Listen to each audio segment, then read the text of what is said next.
So on the way to Germany, on the way to Austria, so many people pass into Greece, and also there's several people, some people stay in Greece. This shows 48,000 people is migrant. This is not asylum seeker. Asylum seeker. This is migrant. This is last year, 2015, 48,000 stay in Greece. And also downward you can see which country those people came from. Syria is 26%, and Afghanistan is 20%. And 3,000 people is asylum seekers out of 48,000. Okay? And also this right side is instant decision by outcome and recognition rate in Greece. 920, I can't see well, but something.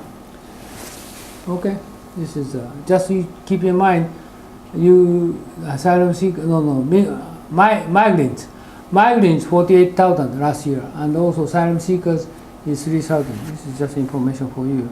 And this one is a video for the asylum seekers video. I don't show you them all, but just the first 1 minute. Macedonia has warned it could seal its border with Greece at any moment, as thousands of refugees on the Greek side of the frontier try to get into the country. Macedonian authorities have already deployed additional military forces after protesters tried to force their way through the fence on the frontier on Monday. Greece and Macedonia border. Okay, they have lots of Macedonia. This one is 9 last year.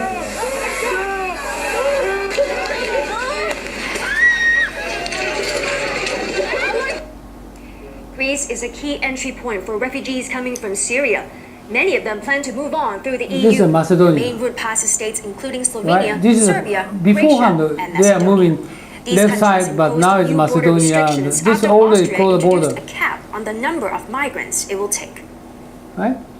In a recent interview, Macedonia's president confirmed that the so-called Balkan route could be closed when Austria reached its limit.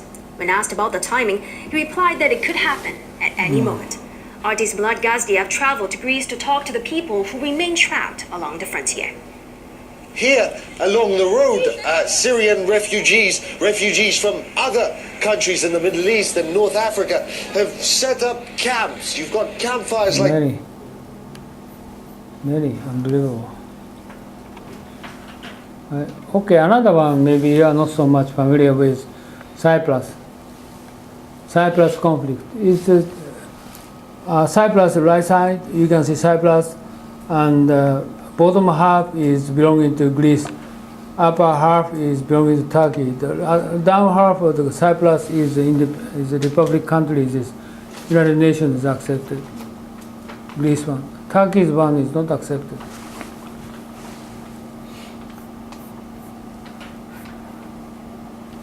This one show you that some Cyprus, the current situation, what's going on. Since 1974, Cyprus has been unofficially divided in two. While both sides identify as Cypriots, one part is ethnically Greek, while the other is Turkish. Downward is independent, upward is not independent. However, there are signs that the Turkish military occupation on the island is dwindling and the two sides may reunite soon. So why is Cyprus divided? Well, ownership of Cyprus has changed hands several times. Originally, Cyprus was populated mainly by Greeks, but around 1570, the Ottoman Empire, which included Turkey, conquered the island, and many Turks migrated there. In the late 19th century, about 3/4 of Cypriots were ethnically Greek, while just 1/4 were ethnically Turkish. For much of their history, Greek and Turkish Cypriots lived together in ethnically diverse neighborhoods.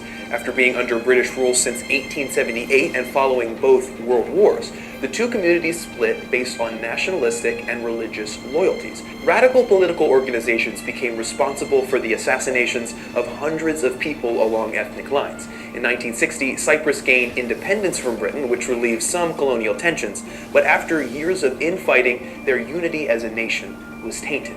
In 1974, Greece's military junta backed a coup d'etat of the new Cyprus government to assert more influence over the island.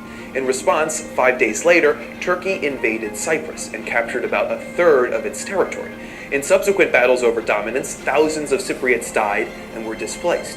The United Nations stepped in to broker a ceasefire deal soon after, and a buffer zone between both sides was created.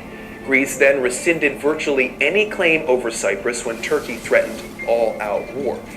But since 1974, Turkey hasn't left Cyprus, and the country is divided and ruled by different governments.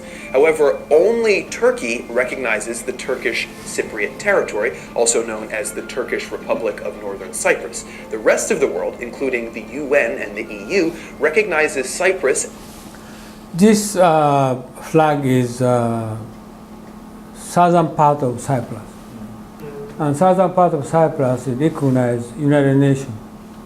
And northern part is Turkish Cyprus is not accepted by United Nations.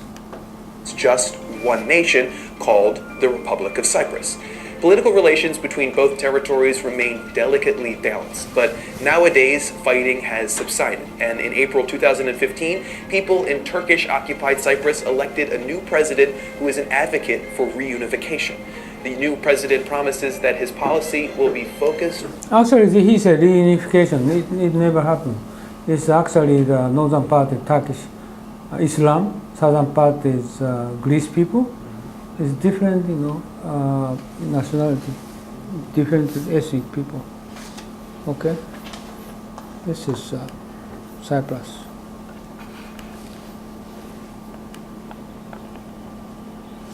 Then one more is I need to be forgetting the T plus. One more issues I'd like to discuss about Russia. And Greece is they need money.